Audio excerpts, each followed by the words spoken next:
பசங்களா, நான் உங்கள் ஸ்ருதி மேம். அண்ட் நம்ம நீட்டுக்கு ப்ரிப்பேர் பண்ணிட்டு இருக்கிற எல்லா பசங்களுக்குமே வந்து பயங்கர பரபரப்பாக ஒரு குரூப் நீங்கள் வந்து சிலபஸ் முடிக்கணும், இன்னொரு குரூப் வந்து ப்ராக்டிஸ் பண்ணணும் பயங்கரமாக அப்படின்னு சொல்லிட்டு இருக்கிற நேரத்தில் டெஃபினட்டாக நிறைய பேருக்கு வந்து மேம் என்ன தான் பண்ணாலும் என்னோடய ஸ்கோர் வந்து அதே அந்த ஒரு ரேஞ்ச்லேயே சுற்றிட்டுருக்கு, அதுக்கு அடுத்த ரேஞ்சுக்கு போகவே மாட்டேங்குது. ஸோ நெக்ஸ்ட் லெவலுக்கு என் ஸ்கோர் எடுத்துகிட்டு போகணுன்னா என்ன பண்ணணும் அப்படிங்கிற கேள்வி கண்டிப்பாக இருக்கும் இல்லையா?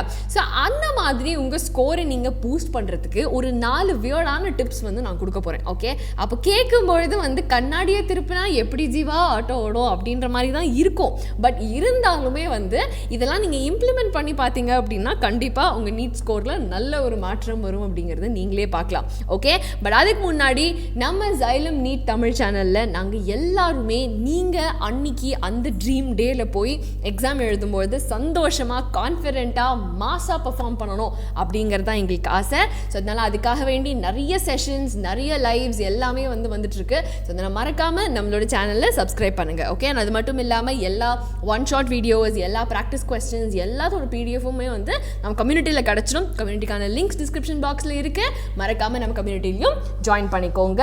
இஸ் தட் ஓகே பசங்களா?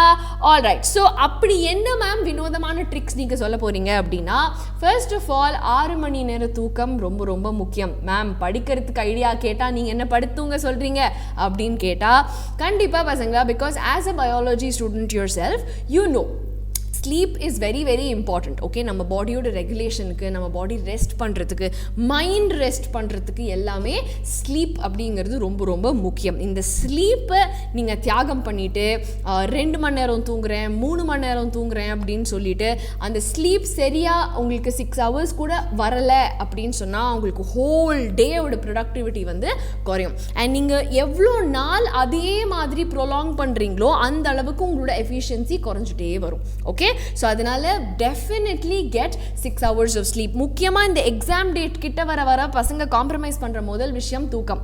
அதை மட்டும் பண்ணாதீங்க பசங்களா. ஒரு நாளில் இந்த 6 மணி நேரத்தை தவிர 18 மணி நேரம் இருக்குது. ஓகே, ஸோ அதை எப்படி நம்ம பிரமாதமாக யூஸ் பண்ணலாம், தேவையில்லாத டிஸ்ட்ராக்ஷன்ஸ்க்கு போகாமல் எப்படி நம்ம யூட்டிலைஸ் பண்ணலாங்கிறத மட்டும் யோசிங்களே தவிர இந்த ஸ்லீப் பார்ட்டை டச்சே பண்ணாதீங்க. It is very important for you to get these 6 hours of sound sleep. Okay, so that is the first thing that you have to implement. நம்மளோட நீட் ஸ்கோரை நெக்ஸ்ட் லெவலுக்கு பூஸ்ட் பண்ணணும் அப்படின்னா இது ரொம்ப ரொம்ப முக்கியம். இன்னொன்று என்ன அப்படின்னா, அஃப்கோர்ஸ் சமீப காலத்தில் வந்து நம்ம எல்லாமே ஆன்லைனில் தான் அட்டென்ட் பண்ணுறோம், ஆன்லைன் கிளாஸஸ் தான் அட்டென்ட் பண்ணுறோம் அப்படின்னு சொல்லும்பொழுது நமக்கு நோட்ஸ் எல்லாமே ஆன்லைனில் தான் வரும். அப்போ நேச்சுரலாக வந்து லேப்டாப்லேயே நம்ம வந்து நோட்ஸ் பண்ணிக்கிறது உண்டு, டைப் பண்ணுறது உண்டு. ஓகே, பட் அப்படி இல்லாட்டினா வந்து நமக்கு நோட்ஸ் ப்ரிப்பேர்டாக ஆன்லைன்லேயே நமக்கு கிடச்சிரும் இல்லையா? பட் இது இல்லாமல் பேப்பர் எடுத்து நோட்ஸை எழுதுங்க. ஓகே, எதுக்கு அப்படின்னா எழுதும் பொழுது there is a certain psychological response to it also. Okay, நம்ம பிரெயின் வந்து இஸ் ஒர்க்கிங், நம்ம என்ன எழுதுகிறோம் அப்படிங்கிறதுல இட் இஸ் பேயிங் அட்டென்ஷன். அப்போ நீங்கள் கேட்கலாம் மேம் டைப் பண்ணும்போதும் அதே தானே அப்படின்னு சொல்லிட்டு, but study it self has proven that நீங்கள் ஒரு விஷயத்தை எழுதும் பொழுது அது இன்னும் பெட்டராக உங்கள் மனசில் வந்து பதியும். ஓகே, ஸோ அதனால உங்களோட கன்வீனியன்ஸ்க்காக வேண்டி நீங்கள் வந்து ஒரு ஐபேட்லேயோ இல்லை லேப்டாப்லேயோ நீங்கள் வந்து நோட்ஸ் எழுதுறதா இருந்தது அப்படின்னா இன்னிலிருந்து பேப்பர் பேனா எடுத்து அந்த நோட்ஸை நீங்களே எழுதுறதுக்கு பாருங்கள். Okay, lot of prepared notes கூட நிறைய இடத்துல உங்களுக்கு கிடைக்கலாம். பட் அதை தாண்டி நீங்கள் பேப்பரில் உங்களுடைய சொந்த நோட்ஸ் பண்ணுறது அப்படிங்கிறது ரொம்ப ரொம்ப வைட்டலான ஒரு விஷயம். Okay, so that is going to help you in your NEET score in a very very different level. Okay, அது வந்து இன்னைக்கு எழுதும்பொழுது யூ மே ஃபீல் என்ன மேம் நான் வந்து 1 hourல படித்து முடிச்சிருப்பேன், நோட்ஸ் எழுதி எல்லாமே முடிச்சிருப்பேன், பட் நான் பேப்பர் எடுத்து எழுதுறதுனால எனக்கு 1 மணி நேரங்கிறது 1.5 மணி நேரம் ஆகுது அப்படின்னு சொல்லிட்டு. பட் அந்த டைம் கன்சம்ஷன் உங்களுக்கு இருந்தாலுமே உங்களுக்கு லாங் ரன்ல it is going to help you. Okay, and considering the fact that நமக்கு இன்னும் ஒரு 2.5 மாதம் தான் இருக்குது அப்படின்னு சொல்லும் பொழுது கண்டிப்பாக இந்த மாதிரி விஷயம் வந்து will help you to boost your NEET score. சரியா? This is the second tip I wanted to give you. Third tip is நீங்கள் எழுதுகிற நோட்ஸ் ஆர் இன்றைக்கி நீங்கள் படிக்கிற கான்டென்ட், நீங்கள் என்ன இன்றைக்கி நோட்ஸ் நீங்கள் டெவலப் பண்ணீங்களோ, என்ன நீங்கள் எழுதுனீங்களோ அதை 24 மணி நேரத்துக்குள்ளே திருப்பியும் ரிவைஸ் பண்ணுங்கள், ரிவ்யூ பண்ணுங்கள். ஓகே, நம்ம என்ன எழுதியிருக்கோம், என்னென்ன பாயிண்ட்ஸ் இருக்குது இதில் அப்படிங்கிறத 24 மணி நேரத்துக்குள்ளே கண்டிப்பாக நீங்கள் ரிவ்யூ பண்ணணும். பிகாஸ் சயின்டிஃபிக் ஸ்டடி என்ன சொல்லுது அப்படின்னு கேட்டிங்கன்னா 24 மணி நேரத்துக்கு நம்ம வந்து பண்ணின விஷயங்கள் வந்து நம்ம மெமரியிலேயே இருக்குமா. ஓகே, அதுக்கப்புறமா தான் அது அழிஞ்சு போகுமா. ஸோ அதனால வந்து நீங்கள் ஒரு விஷயத்தை இன்றைக்கி பண்ணிவிட்டு அது ஒரு 3 நாள் மறந்து போயிட்டீங்க அப்படின்னா அதை திருப்பி நம்ம எடுத்து பார்க்கும்போது ஒரு ஃப்ரெஷ் விஷயமா நம்ம பார்க்கறதுக்கான வாய்ப்புகள் ஆர் அதோடைய ட்ரேசஸ் ரொம்ப கம்மியாக இருக்குமா. ஓகே, நம்ம 24 மணி நேரத்துக்குள்ளாரையே நம்ம வந்து இந்த நோட்ஸை ரிவ்யூ பண்ணிட்டோம், நம்ம செஞ்ச ஒரு விஷயத்தை திருப்பி ரிப்பீட் பண்ணோம் அப்படின்னு சொன்னால் அது நம்மளோட பாடி மெமரியில், நம்மளோட மைண்டில் வந்து இன்னும் ஆழமாக பதியும் அப்படின்னு சொல்கிறாங்க. சரியா? ஸோ அதனால் ஒரு நோட்ஸை நீங்கள் ப்ரிப்பேர் பண்ணதுக்கப்புறம் அதுக்காக வேண்டி எழுதி முடித்தா உடனே திருப்பி நான் ஃபுல்லாக படிச்சிட்டேன் அவ்வளோதான் மேம் ரிவ்யூ பண்ணியாச்சு அப்படி கிடையாது. நீங்கள் காலையில் பண்ண நோட்ஸை நைட் ரிவ்யூ பண்ணலாம், இல்லை காலையில் பண்ண நோட்ஸை மறுபடியும் நாளைக்கு காலையில் எழுந்த உடனே நீங்கள் ரிவ்யூ பண்ணிட்டீங்க அப்படின்னா அந்த 24 மணி நேரம் அந்த ஸ்பேனில் வந்து if you review your notes கண்டிப்பாக அது இன்னும் வந்து ஆடட் அட்வான்டேஜாக உங்களுக்கு இருக்கும் அப்படிங்கிறது தான் வந்து சயின்டிஃபிக் ஸ்டடியும் சொல்லுது. சரியா? ஸோ அதெல்லாம் மறக்காமல் அதையும் நாளையிலேருந்து இம்ப்ளிமெண்ட் பண்ணுங்கள். அண்ட் டெஸ்ட்டை வந்து பிரேக் பண்ணி எடுங்க. ஓகே, இந்த சென்ஸ் லெட்ஸ் சே நீங்கள் வந்து ஒரு full mark paper 720 marks 3 hours paper நீங்கள் எழுதுறீங்க அப்படின்னு சொல்லி நீங்கள் அப்படியே எழுதிட்டே இருக்கும்பொழுது உங்களோட ஸ்கோர் அங்கேயே ஸ்டாக்னண்ட்டாக இருக்கிற மாதிரி இருந்தது அப்படின்னா இட் குட் பி பிகாஸ் இது எதனால் நடக்குது அப்படின்னு சொன்னால் அதுக்கான பாசிபிலிட்டிஸ் என்ன, காரணங்கள் என்ன அப்படின்னு பார்த்தோம்னா ஃபர்ஸ்ட் திங் இஸ் நமக்கு time management. Okay, time management அப்படின்னா என்ன, ஆரம்பத்தில் நமக்கு நல்ல கான்சென்ட்ரேஷன் இருக்கும், போக போக ஒரு அவசரம் டைம் வந்து நம்ம எங்கேயோ ஒரு இடத்துல ஜாஸ்தியாக யூஸ் பண்ணிட்டோம் அப்படின்னு சொன்னால் அந்த டைம் குறைபாடுனால நமக்கு வர பதட்டத்தினால நம்ம சில தவறுகள் பண்ணுறதுக்கான சான்சஸ் இருக்குது.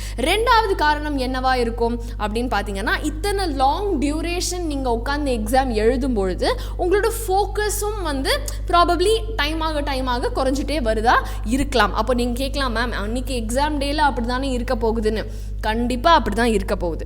பட் நீங்கள் ஓகே, இது வந்து எக்ஸாமுக்கு ஒரு வாரத்துக்கு முன்னாடி நான் சொல்லலை, சின்ஸ் வி ஆல்ரெடி ஹேவ் இன்னும் 2 மாதத்துக்கு மேலேயே நமக்கு டைம் இருக்கிறதுனால இந்த நேரத்தில் நீங்கள் உங்கள் டெஸ்ட்டை சின்ன சின்ன பாகங்களாக ரெடியூஸ் பண்ணி அந்த பாகத்தில் இருக்கிற கொஸ்டின்ஸை அட்டெம்ப்ட் பண்ணுறதா இருக்கட்டும், ஓகே, அதை வந்து நம்ம டைம் மேனேஜ் பண்ணுறதா இருக்கட்டும், அந்த மாதிரி சின்ன சின்ன டைம் ஸ்பேசஸில் நம்ம பிரேக் பண்ணி பார்க்கும்பொழுது கண்டிப்பாக எஃபிஷியன்சி இம்ப்ரூவ் ஆகும். ஓகே, எப்படின்னு கேட்டிங்கன்னா ஃபர்ஸ்ட் ஆஃப் ஆல் இந்த மாதிரி நீங்கள் ஒரு 1000 டெஸ்ட்டு எழுதிட்டே இருக்கும்பொழுது இந்த டெஸ்ட் அப்படிங்கிற ஒரு விஷயத்துக்கான பயம் உங்களுக்கு ஃபஸ்ட்டு போயிடும். ஓகே, அதுதான் மோஸ்ட் இம்பார்ட்டன்ட். பட் அதையும் தாண்டி இப்போ வந்து பார்த்தீங்க அப்படின்னா நீங்கள் எப்போ வந்து டெஸ்ட்டை பிரேக் பண்ணி நீங்கள் ஃபோக்கஸ் பண்ணுறீங்களோ அப்போ வந்து மிச்சம் எதுவும் நீங்கள் யோசிக்க வேணாம். ஃபார் எக்ஸாம்பிள் டைம், ஓகே, ஒரு ஃபார் எக்ஸாம்பிள் 2 மணி நேரமாக இதே இடத்துல உட்காந்துருக்கோமே அப்படின்ற அந்த ஒரு ஸ்ட்ரெஸ் எதுவுமே இல்லாமல் அந்த கொஸ்டின் அண்ட் அதோடைய கான்செப்டில் மட்டும் உங்களோட ஃபோக்கஸ் போகும். ஸோ நீங்கள் அந்த மாதிரி டெஸ்ட்டை பிரேக் பண்ணி எழுத நம்ம பிரெயினே என்ன பண்ணும், ஓகே நம்ம கொஸ்டினை பார்த்தா அந்த கான்செப்டை அப்ளை பண்ணி அந்த கொஸ்டினை சால்வ் பண்ணுறதுல மட்டும்தான் நம்ம குறிக்கோள் இருக்கணும், நம்மளோட ஃபோக்கஸ் இருக்கணும்னு சொல்லி அவர் brain gets trained. Okay, so இதை நீங்கள் அட்லீஸ்ட் ஒரு 1 month 1.5 months ப்ராக்டிஸ் பண்ணீங்க அப்படின்னா அதுக்கப்புறமா நீங்கள் ஃபுல் பேப்பர் டெஸ்ட் எடுக்கும்பொழுது கண்டிப்பாக ஸ்கோர் வந்து சரி மேம் நான் ரொம்ப நாளாக அந்த 550 ரேஞ்சிலேயே தொங்கிட்டு இருந்தேன், ஒரு 620 630 ரேஞ்சுக்கு இன்றைக்கி தான் வந்திருக்கேன் அப்படின்ற மாதிரியான ஒரு நல்ல இம்ப்ரூவ்மெண்ட் உங்களுக்கு உங்கள் ஸ்கோர்லேயே தெரியும். ஓகே பசங்களா, இஸ் தட் ஓகே? ஸோ அதனால் இந்த மாதிரி 4 ட்ரிக்ஸ் வந்து நான் சொல்லியிருக்கேன். இந்த 4 டிப்ஸையும் கண்டிப்பாக ஃபாலோ பண்ணி பாருங்கள். ஃபாலோ பண்ணிங்கன்னா உங்கள் நீட் ஸ்கோரை டெஃபினட்டாக நெக்ஸ்ட் லெவலுக்கு எடுத்துகிட்டு போகிறதுக்கு உங்களுக்கு ஹெல்ப் பண்ணும். ஓகே, ஸோ இதையும் தாண்டி வேறு ஏதாவது உங்களுக்கு டவுட்ஸ் இல்லை ஏதாவது கான்செப்சுவலி ஏதாவது ப்ராப்ளம்ஸ் ஏதாவது இருந்ததுன்னா டெஃபினட்டாக கமெண்ட் பண்ணுங்கள். அண்ட் இந்த டிப்ஸையும் நீங்கள் யூஸ் பண்ணி பார்த்துட்டு எஸ் மேம் ஒர்க் அவுட் ஆச்சா இல்லையா அப்படிங்கிறதையும் டெஃபினட்டாக கமெண்ட் பண்ணுங்கள். ஓகே, அண்ட் மறக்காமல் நம்ம சேனலை சப்ஸ்கிரைப் பண்ணுங்கள், கம்யூனிட்டியும் வந்து ஜாயின் பண்ணிக்கோங்க. அடுத்த செஷனில் கூடிய சீக்கிரம் நான் உங்களை எல்லாரையுமே மீட் பண்ணுறேன். ஓகே, ஆல் த பெஸ்ட் பசங்களா, சூப்பராக படிங்க. This time is really crucial for all of you. Okay, so all the best.